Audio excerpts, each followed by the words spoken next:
Umuhanzi Theben wamenyekanye mu ndirimbo nyarwanda yamaganiye kure itangazo ryashyizwe hanze na sosiyete 155am Limited ryavugaga ko we na Bruce Melody bagiye guhurira mu bitaramo bizenguruka intara zitandukanye z'u Rwanda muri iyi mpeshyi. Mu masaha make ashize 155am yari yatangaje ko yateguye uruhererekane rw'ibitaramo byari biteganyijwe guhuriramo abahanzi bakomeye mu muziki nyarwanda. Ibintu byahise bikurura amarangamutima n'ibitekerezo byinshi ku bakunzi b'umuziki nyarwanda. Gusa Theben yahise asohora ubutumwa abinyujije ku mbuga nkoranyambaga ze asobanura ko nta masezerano cyangwa ibiganiro byigeze biba hagati ye na 155am bijyanye n'ibyo bitaramo, anasaba abafana be kudafatwa n'itangazo ridafite agaciro cyangwa ritanyuze mu mucyo. Aho yagize ati nta gahunda mfite yo kujya mu bitaramo byatangajwe na 155am, nta masezerano twagiranye. Ibi byahise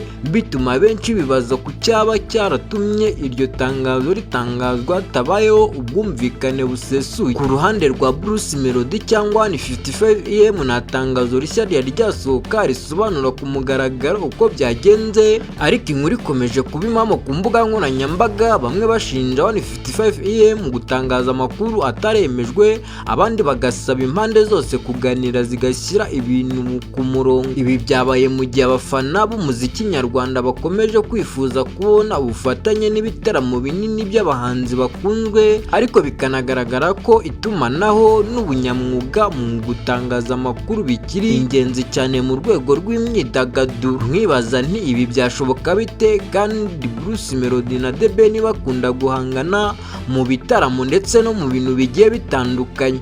Ngiye mfaga ni Damu, gakora subscribe kuri Rwanda News utanga igitekerezo cyawe uko ubyumva. Ese Bruce Melody na Theben baba bagiye guhurira muri ibi bitaramo?